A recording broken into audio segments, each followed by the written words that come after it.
This program is presented by University of California Television. Like what you learn? Visit our website or follow us on Facebook and Twitter to keep up with the latest UCTV programs.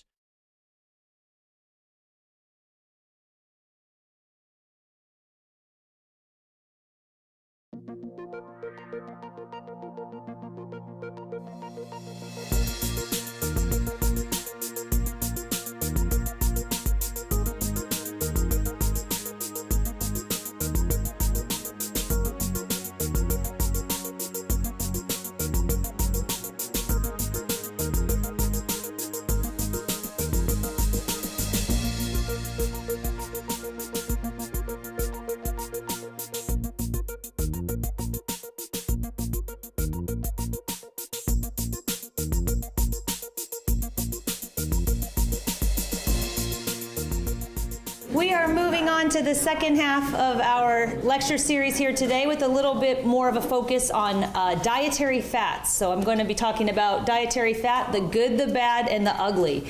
And so we'll kind of explore a little bit more about, all right, what types of fats should we be eating and what effect does that have or not have on our health? So we're going to talk a little bit just to give you an overview about, you hear about heart healthy fats and heart unhealthy fats. So we'll go first to get the bad stuff out of the way, the saturated and trans fats, and then we'll look at the unsaturated fats or the good fats.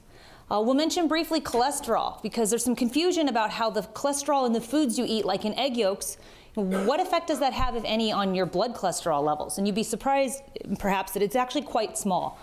We'll talk about the essential fatty acids. If you do eat fish, what's the difference between EPA and DHA? And if you don't eat fish when you buy a fish oil supplement, A, should you be, or B, how much should you be taking?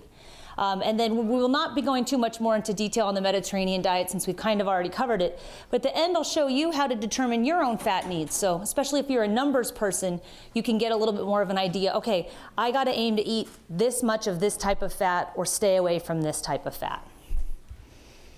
Okay, so when we speak about lipids, it's just an interchangeable term for the word fats.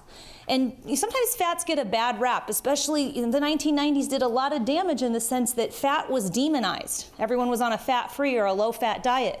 But it's important to note that fat has many beneficial things that it does for our body as well as for our foods.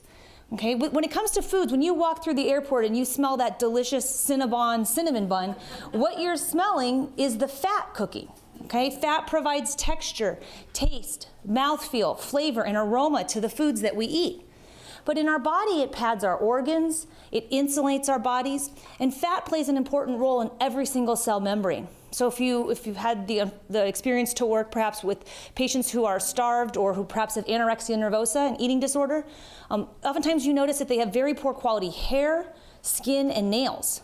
If you've been on a chronically fat-deprived diet, every single cell membrane in your body is negatively affected. And we see that physically manifested in hair, skin, and nails. So fat plays a role both in our bodies and in our foods. Every gram of fat we get, as Dr. Barron mentioned, provides us with 9 calories. So fat, we say, is the most energy dense of the nutrients. And the basis for all of these silly low-fat diet recommendations in the 1990s was actually, at its core, a pretty good idea. We knew most Americans were eating too many calories. Since there's more than twice as many calories in a gram of fat as there is in carb and protein, it made sense that, okay, if we tell people to cut back on fat, they'll automatically cut back on calories. What happened was they cut back on fat and they started eating a ton more white bread and sugar. So you bump up your carb intake by hundreds of calories a day. That's why everyone gained weight. In theory, if you hold everything carb and protein-wise in your diet constant and cut back on your fat, you would theoretically cut back on calories. When you eat fat-free foods, they take the fat out, they got to put something else back in. It's usually refined carbohydrate. Right now in the US, about 30% of the calories that we eat in our diet come from fat. And we'll come back to that towards the end when we do some of the nutrition prescriptions so you can figure out for yourself how much fat you need. There are 3 primary types of fat. If you've taken a basic nutrition class, you probably learned this. We're going to spend most of our time today talking about triglycerides. This is the type of fat that constitutes about 95% of the fat in our diet and in our body. Phospholipids are another very small component of the dietary fats that we eat, but they basically allow fats and waters to mix. Because you eat dietary fat, and it needs to be digested through the watery environment of your gut. Well, you need a little bit of phospholipid to help suspend those fats in that watery environment of your digestive tract. And then lastly, sterols, the most well-known of which is cholesterol. We'll spend a little time talking about cholesterol towards the end of the lecture. So just to give you an idea of what a triglyceride looks like, the name triglyceride kind of explains its structure in that it's got a glycerol backbone with 3 fatty acids attached to it. Now these fatty acids differ in length, and then also the fatty acids, we'll talk a little bit about how they're saturated or not saturated, and that kind of determines some of the things that what they do in our foods and what they do in our body. Again, the triglycerides are about 95% of the dietary fat that we eat. So where do we get fat from in our diet? Of course, it's the added fats that you guys already know about, the things like oils and butters. Now, we'll go through the different types of oils and we'll talk about which ones are the heart-healthy ones, because beyond olive oil and canola oil, there's a lot of other options out there. And we will talk about coconut oil too, because I know everyone has pressing questions about that. But don't forget that the foods in our diets also provide fat, particularly animal foods. The meat, fish, poultry, even legumes, seeds, and nuts. Plant-based foods have plant oils in them, all of which contribute to our dietary fat intake.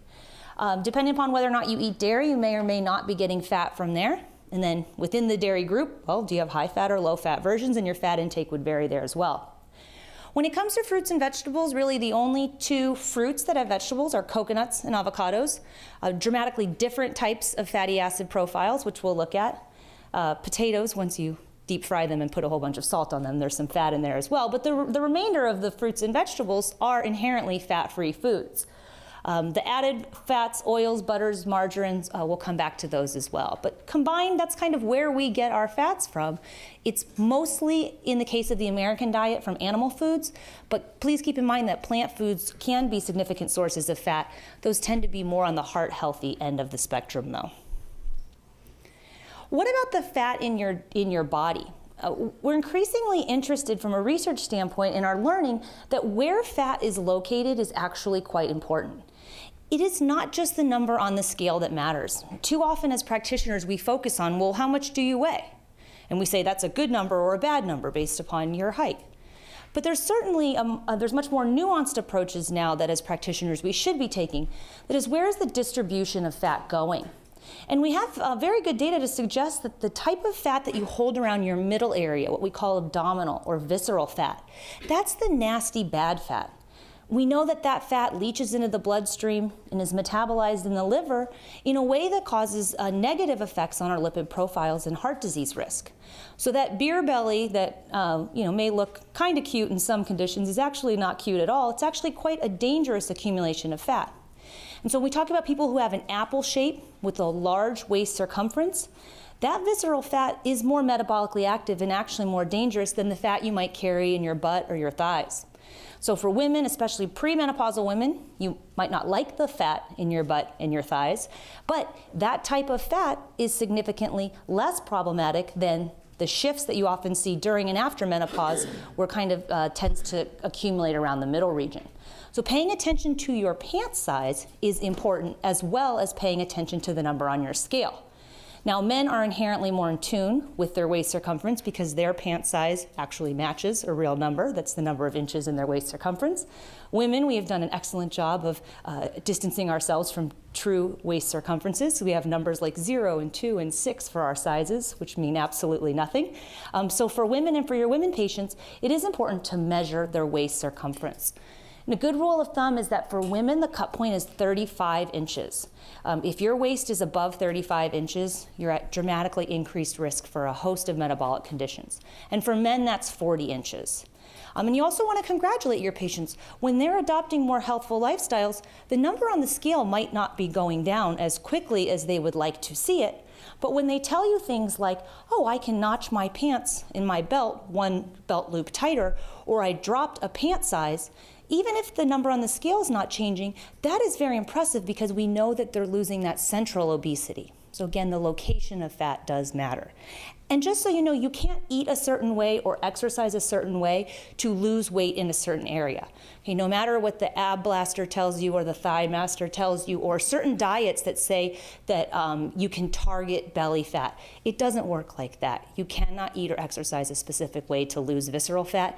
You have to do the whole package, which is cardiovascular and strength building exercise, along with a diet that helps you reduce total fat, will in turn help you lose that belly fat. With regards to the location of body fat, a large study called the Health, Aging, and Body Composition Study looked at 2,500 older adults aged 70 to 79, finding that those with more abdominal visceral fat had stiffer arteries than those with less. It didn't matter whether they were normal weight, overweight, or obese. So again, we need to stop focusing so much on exactly how much you weigh or what weight category you're in, because it really is true that from a metabolic standpoint, it's what's on the inside that counts. And there's a whole movement, especially based out of UC Berkeley and the Center for Weight and Health, called Health at Every Size, or Health at Any Size. It's often sometimes referred to as the non-diet approach to weight loss. And it's this notion that you can be fat and fit. Okay, before I was 8 months pregnant, I used to run half marathons quite regularly. And every half marathon I would finish, there was always inevitably a woman older than me and much heavier than me, way far ahead of me at the finish line. And just because I might have been skinnier than her, certainly in no regard made me healthier than her. This health at any size model really supports the notion of what's called metabolic fitness. That as practitioners, we should stop just focusing on numbers on the scale and really focus on what's your blood pressure, where's the fat located, what's your blood cholesterol levels. These metabolic parameters determine health a lot more than just, well, are you overweight or are you healthy weight? Because we all know overweight people who are certainly very healthy metabolically, and I'm sure you know skinny people who are very unhealthy. They smoke a lot of cigarettes or they eat fast food maybe just once a day. Just because you're skinny doesn't mean you're healthy, and just because you're overweight or obese doesn't necessarily mean you're unhealthy. When it comes to the bad fats, we'll start with the saturated ones. Okay, we think S for saturated or S for solid. And saturated fats are those that are solid at room temperature. Okay, these are the guys that increase your bad cholesterol levels. Now, right off the bat, that's where a lot of patients get tripped up. They think, I have high blood cholesterol levels, so I'll just stop eating dietary cholesterol and my cholesterol will go down. It doesn't work like that. The commercials tell you, and you probably know as well, that it's not just the foods that you eat that affect your cholesterol, it's also your genetic makeup in your body. We're going to focus more on the foods today, but we know that the saturated fats in our diet are the ones that raise our bad cholesterol. The cholesterol in your diet really doesn't matter that much. It's these fats that we find in meat, cheese, full-fat dairy, ice cream, and butter, and then what we call the tropical oils, which are in palm and coconut oil. And I'll come back to palm and coconut oil again in a second. When we talk about saturated fats, we say they're saturated in the sense that on the carbon-carbon chain of the fatty acid, pretty much every point that can be occupied by a hydrogen is. And because saturated fatty acids are straight-chain fatty acids, they stack very nicely, making a good solid fat at room temperature. So when you take out that beautiful steak tonight before you put it on the grill and you see it rimmed with a line of fat, first of all, don't kid yourself that when you put it on the grill, it cooks into the grill. Most of it actually cooks into the steak, unfortunately. But the reason you can see that solid fat is because it's full of saturated fatty acids. The top foods that comprise the majority of the saturated fat in our diet are listed here. And cheese is a huge culprit. Okay, most of people, if you like cheese and you like really good cheese, then this is disheartening.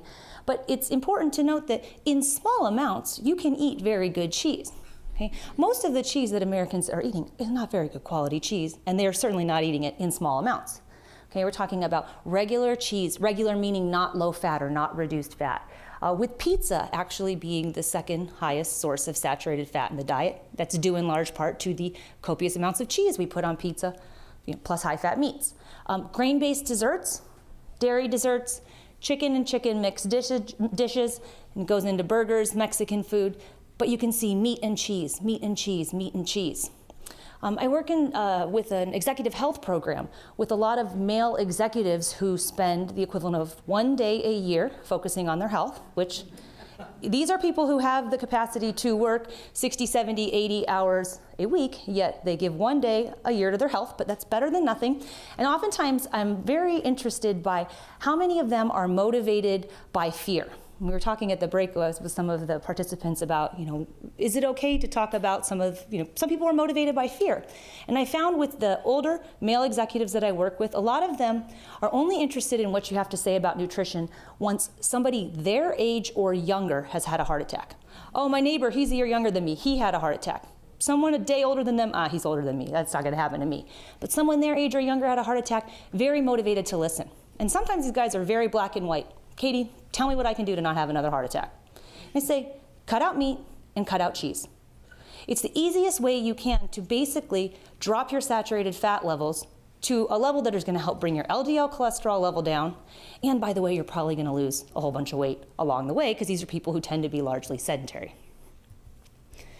As far as the research goes, looking at meat and heart disease, okay, a study that looked at a prospective study looking at over 500,000 people called Meat Intake and Mortality, found that people who ate the most red meat, okay, so if you stratify people into how much meat do you eat a week, 5 ounces a day. And if you're curious, the palm of your hand is 3 ounces, or now we say the size of a computer mouse or a deck of cards. That's 3 ounces.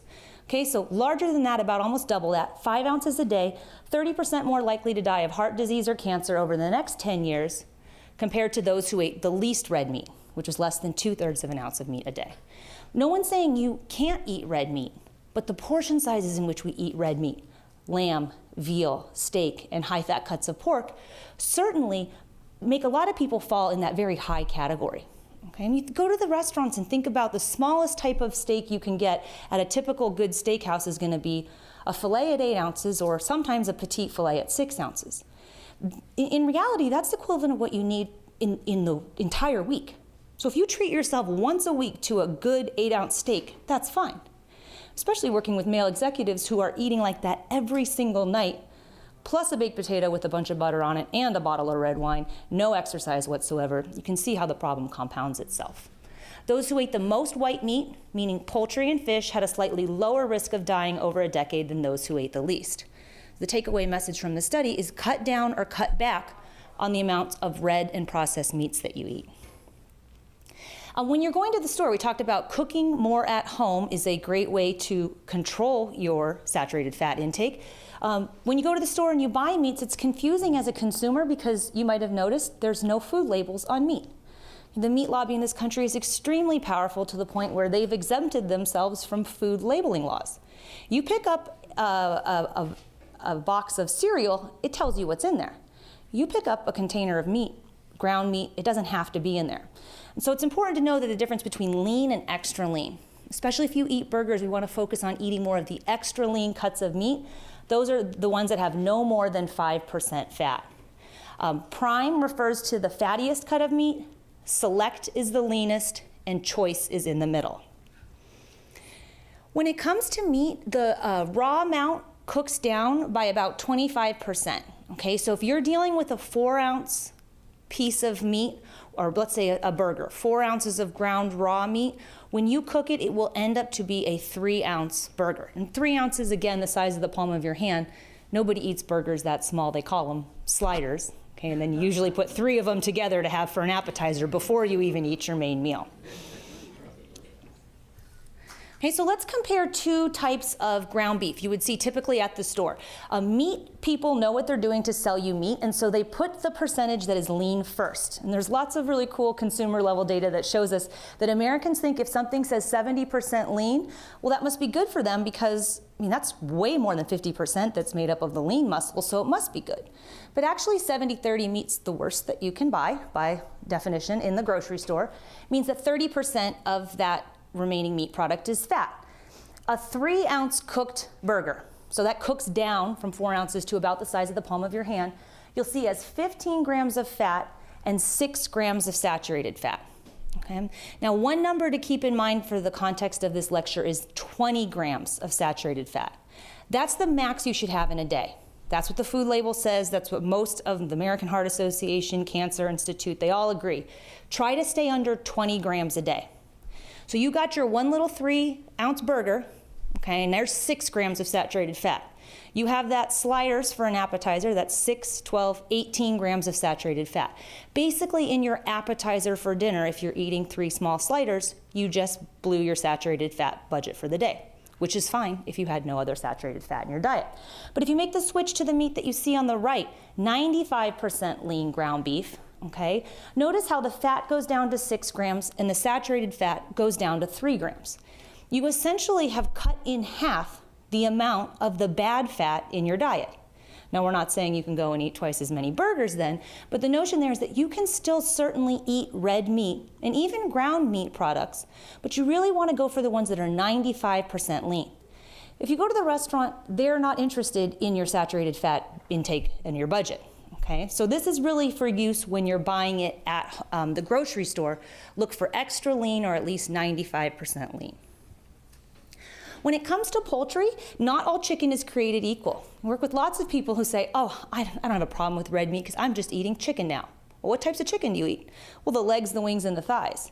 Okay, ounce per ounce, the dark meat of chicken, legs, wings, and thighs, the reason why it tastes so delicious is because it's full of saturated fat. It's the same as eating a steak. Okay, so don't kid yourself into thinking you're doing yourself a lot of favors by switching from meat to poultry unless you're making the right choices when it comes to poultry. When we talk about lean poultry, we're talking about chicken breast or turkey breast. Okay, ground products, oftentimes I'm the oldest of 6 kids, and my mom's a dietitian as well, so you would think some of my siblings would know more about nutrition, and I go to this one restaurant with my brother all the time, and he always gets a turkey burger. He's like, I can't believe you eat a hamburger, Katie, it's so bad for you. First of all, I'm pregnant, I can eat whatever I want to. But secondly, with the turkey burger, I said, Dave, look it up online at this one particular restaurant we go to. When you eat a ground turkey burger, they're inevitably grinding up the skin as well as all the dark meat of the turkey. And lo and behold, we looked up this one restaurant, the nutrition facts were online. Same size turkey burger had 10 grams more of saturated fat. That's the worst kind of fat than the hamburger did. And the hamburger wasn't a healthy hamburger to begin with, but it's because the ground turkey products are oftentimes the dark meat plus the skin. So when you go to a restaurant, a turkey burger is more often than not going to be worse for you than the hamburger. At home or at the grocery store, you can buy ground turkey breast. You can read right there, okay, this is just the lean meat. There's no skin in it. That's going to be a good option. But they don't do that for you at the restaurants. If you take a look comparing the chicken breast on the left with the chicken thigh on the right, okay, meat only roasted, 1 cup chopped. Chicken breast, because it's low in fat, is also going to be low in saturated fat. Okay, so you can kind of, if you're trying to say, well, what kind of chicken can I eat? You can eat really not as much as you want, but you can be pretty liberal with regards to chicken breast, knowing that there's not a lot of fat, so there's not going to be a lot of saturated fat in that. If you eat the thigh the same amount, 1 cup chopped, you get 4 times as much saturated fat. Okay, and it's only 4 grams, but you think that most people are eating meat 2 or 3 times a day. They're eating very large portions. Meat, along with cheese, will clearly and quickly get you over that 20 grams a day that you want to stay under. One thing we know from practice is that when you talk about saturated fat and you cut the saturated fat out, sometimes you get the unintended consequence of people, well, what should I replace it with? They start eating a lot more sugar, and then their triglycerides go up. So I worked for a number of years with a cardiology practice here in San Francisco. It was always interesting to see people, okay, trying to eat less meat, trying to eat less cheese. I'm cutting out all that saturated fat you're telling me about, Katie. And the cardiologist would get mad and say, now their triglycerides are going through the roof. So when you eat more refined carbohydrates and more breads, your triglycerides do go up. And so we know from research that the best thing to do is if you're working on cutting out your saturated fat, which will help bring down your bad cholesterol levels, in order to prevent your triglycerides from spiking, you need to make sure that the carbs that you're eating are whole grain. Okay, you really want to stay away from the refined grains.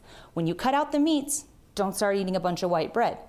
Cut out the meats and cheese, and then make sure that the carbs that you're eating are whole grain. The fiber in there will help keep the triglycerides under control.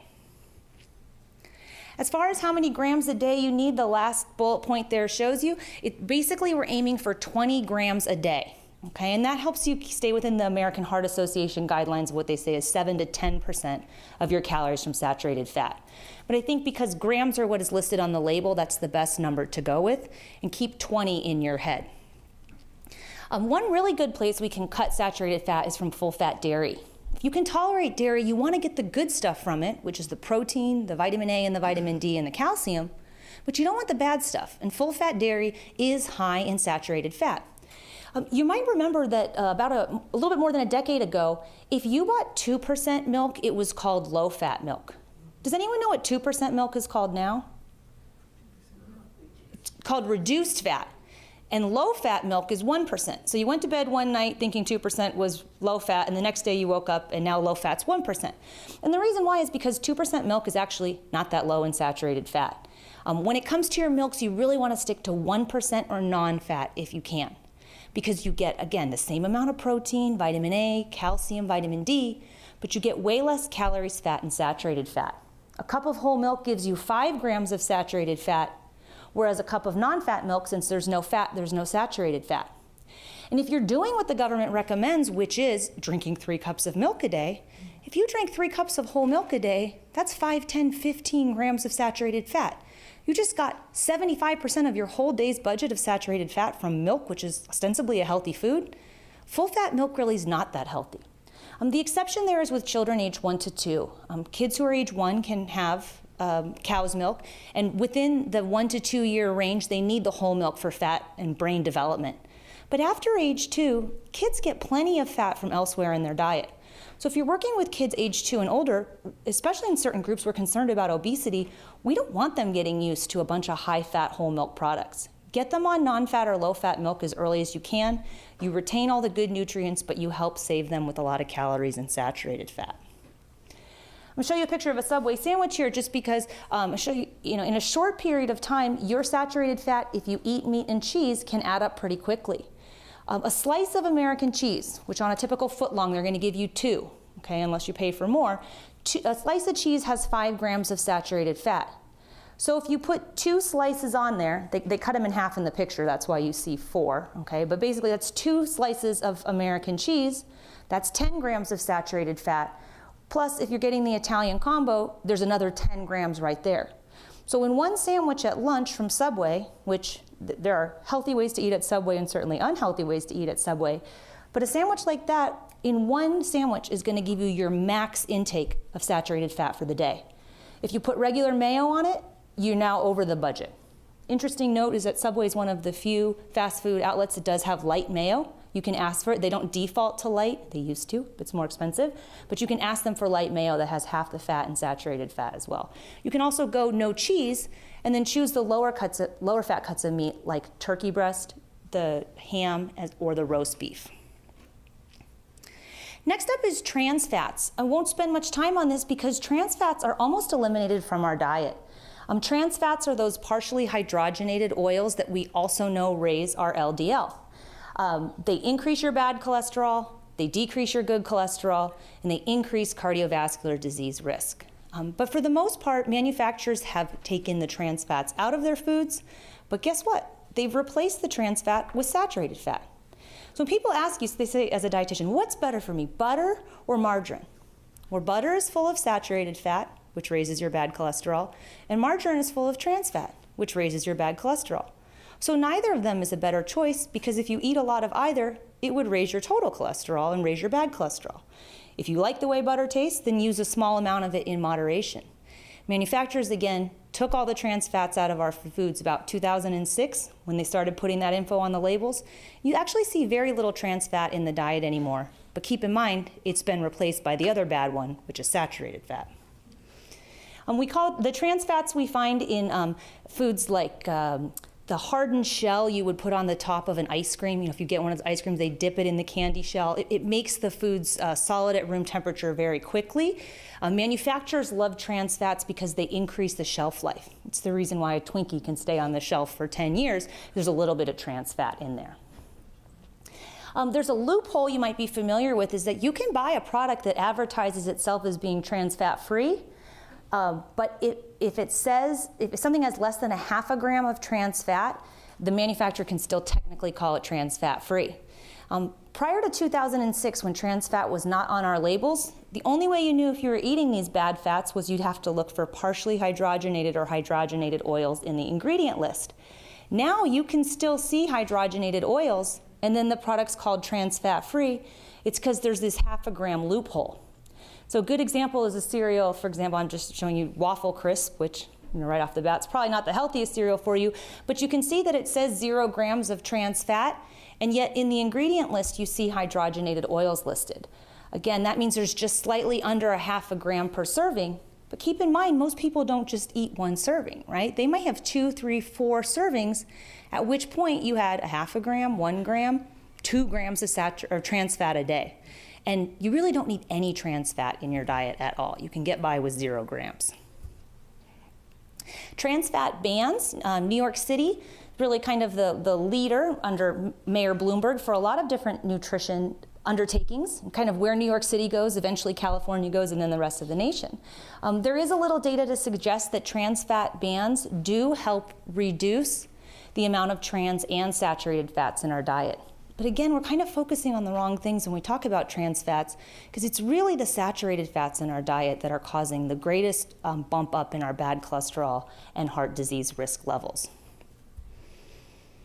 I mentioned butter and margarine just to show you the comparison. A tablespoon of butter is the label on the left, and a tablespoon of margarine is the label on the right. A tablespoon of any fat is going to have about 100 calories. So even with olive oil, we say, too much of a good thing is not a good thing. You can't pour tablespoons of oil all over your vegetables. You're going to have 400 or 500 extra calories you probably don't need. A tablespoon of butter and a tablespoon of margarine each have about 100 calories and 11 grams of fat. But you'll notice with the butter, 7 of those grams are saturated, and with the margarine, on the right-hand side, the saturated fat goes down, but then you see a little bit more trans fat, which is 2 grams. You might wonder, well, if there's 11 grams of total fat in a tablespoon of margarine, and 2 are saturated and 2 are trans, what are the other 7? Those other 7 grams are the mono and polyunsaturated fats. Those don't have to be listed on the label, but sometimes they are. Your unsaturated fatty acids are the ones that have at least 1 carbon-carbon double bond in there. Remember, the saturated ones are totally maxed out with the hydrogens. They stack really nicely. The unsaturated ones, because they have some points of unsaturation, they get kinks in them. And so those fatty acids, the kinks don't stack very nicely, and that's why they become liquid at room temperature. So now for the good guys, the monounsaturated fats. I mentioned some of the components of the Mediterranean diet. And the reason why the Mediterranean diet has such good data behind it to suggest it reduces death from heart attack and stroke, etc., is because it's full of these heart-healthy fats. Okay, now you're familiar with canola and olive oil, but some of the other components of the monounsaturated fat family are things like avocados, peanut butter, sesame seeds, and nuts. Okay?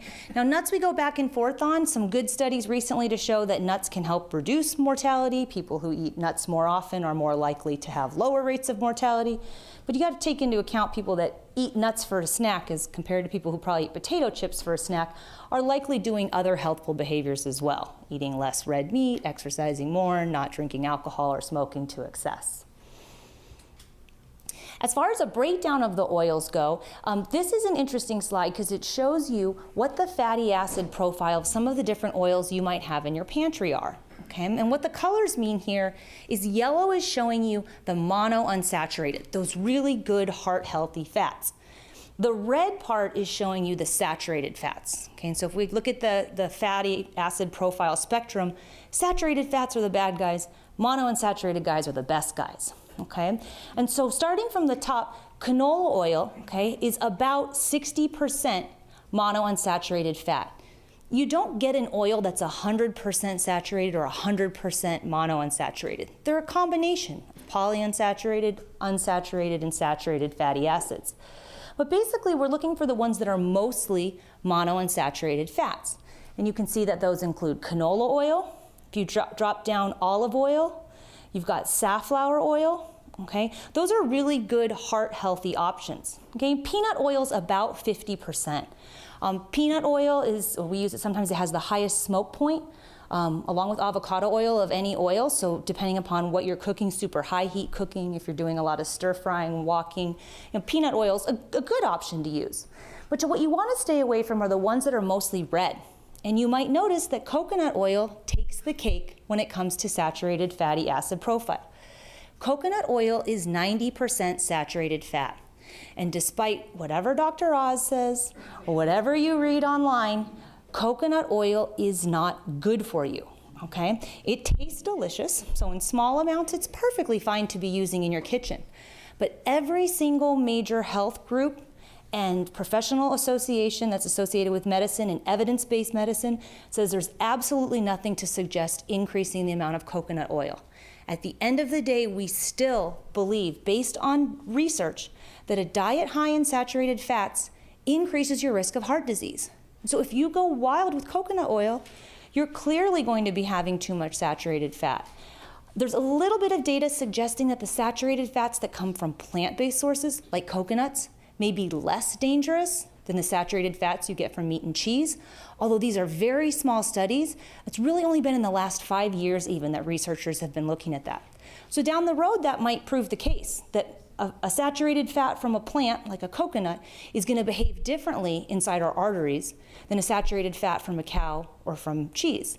But at this point, the American Medical Association, Academy of Nutrition and Dietetics, they all say maintain a diet low in saturated fat, which includes coconut oil.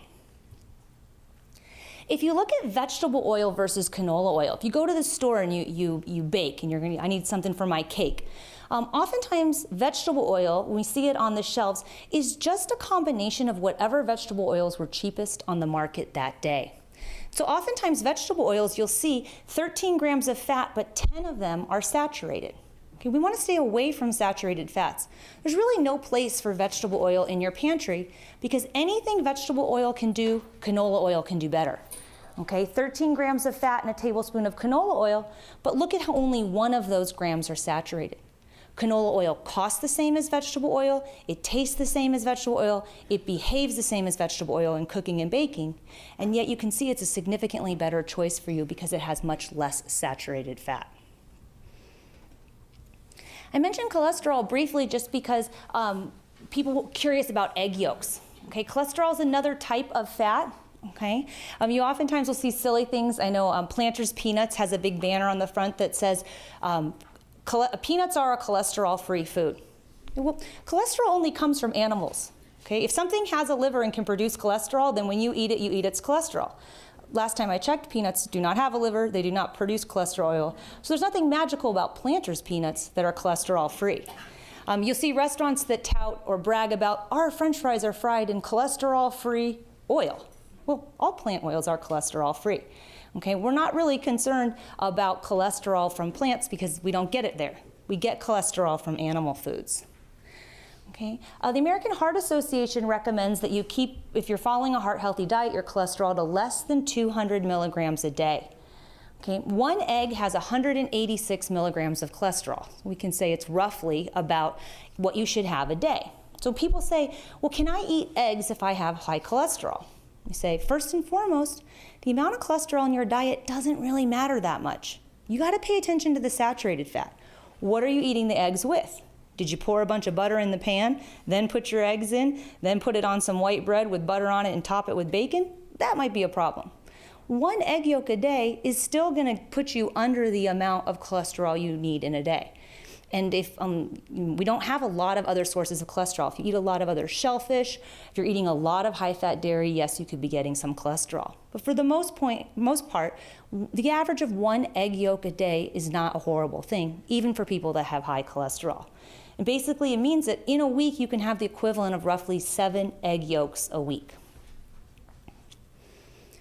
When it comes to omega-3 fatty acids, I think Dr. Barron kind of covered this, that the majority of the data shows us that supplementing with omega-3 fatty acids has not borne out as being the really big panacea for all these different conditions we thought they were going to be. Omega-3 fatty acids are components of your cell membrane, and we do know that to some degree they help mediate inflammation.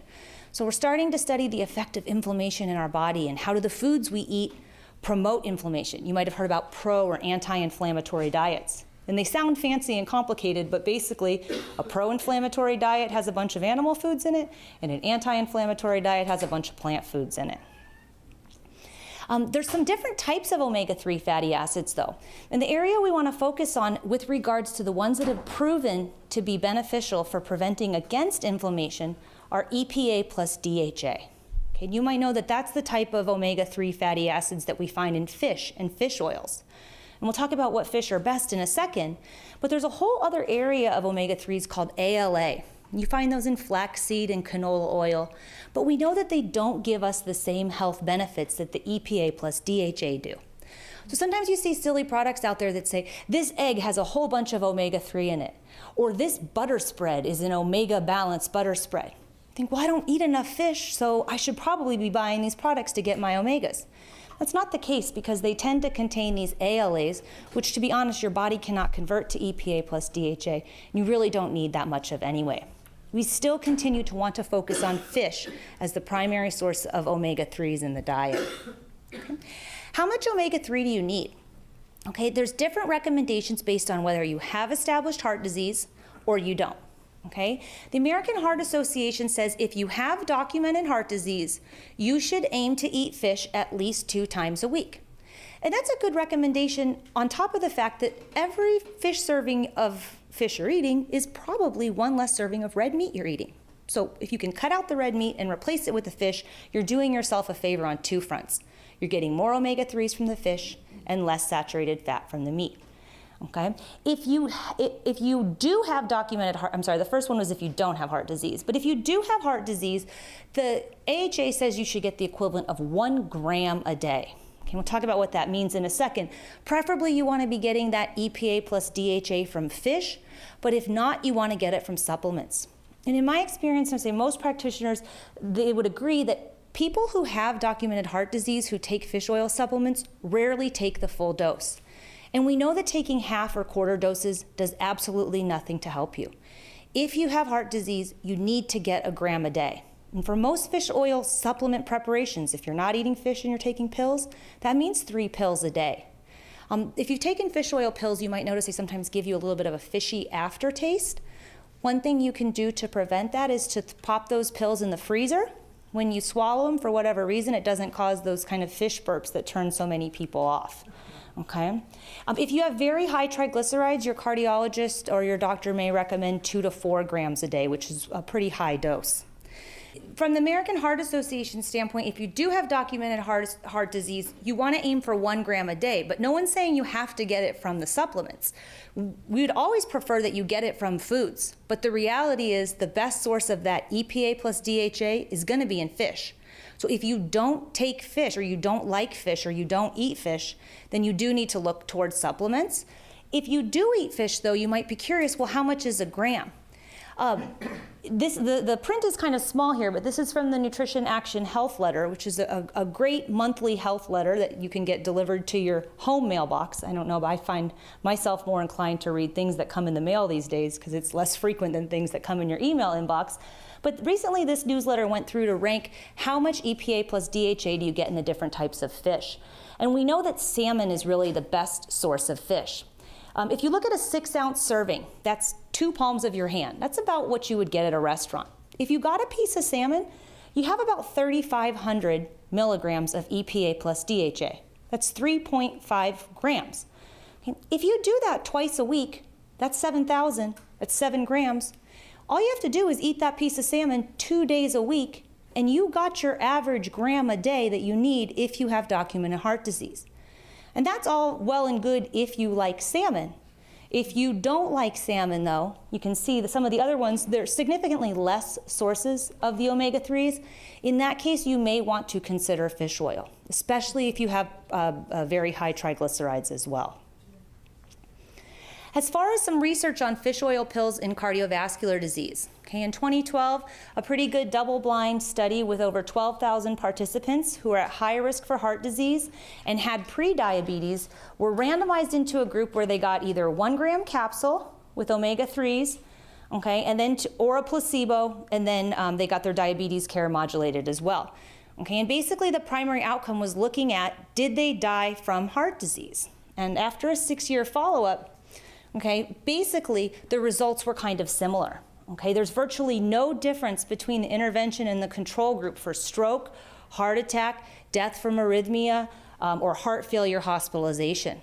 Okay, so there are some studies that are indicating we might be overemphasizing the things that omega-3 fatty acids can do. Okay, researchers speculate that patients on heart meds in the study may have to some degree masked some of those benefits. Okay, so one big study showing that fish oil It's not harmful for you, okay, but it may not be this panacea that some think it is. With regards to dementia, you sometimes see some silly stuff online about, well, I take a bunch of fish oil because it's going to help my memory. Okay? Fish is called a brain food because fish helps with brain development. Omega-3 fatty acids are extremely important during pregnancy and especially in small children. Breast milk is rich in DHA.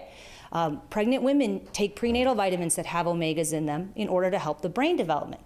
But later on in life, okay, results from this particular study have shown no benefit for cognitive function with omega-3 fatty acid supplements among cognitively healthy older people.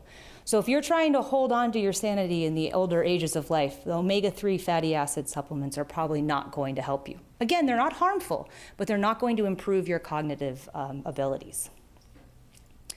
So the last thing I want to do is just give you the individualized prescription for when you walk out of here, okay, how much of each of these types of fats do you need? You already know if you have documented heart disease, you should aim for about 1 gram of omega-3s a day, okay? Try to get it from fish if you can, but if you can't, then the fish oil supplements may be a good alternative. If you don't have heart disease, you need half that, 500 milligrams. You basically got to eat salmon once a week as opposed to twice a week. Okay. The American Heart Association gives us all these kind of confusing numbers. They have a diet called the therapeutic lifestyle change. They have very good data to suggest if you keep your saturated fat low, if you keep your fat moderate, if you stay around that 200 milligrams of cholesterol a day and can keep your sodium to about 2,400 milligrams, okay, that's the diet that will most likely reduce your risk of heart disease. Does this work? Okay. Yes. Adopting this therapeutic lifestyle change, whereby you cut back on the bad fats, okay, and usually you have to increase your fiber as well, can help bring down your LDL cholesterol levels. That's the bad cholesterol. You bring down your LDL, you also bring down your total cholesterol. Cutting your saturated fat back can reduce your LDL by somewhere between 8 to 10%.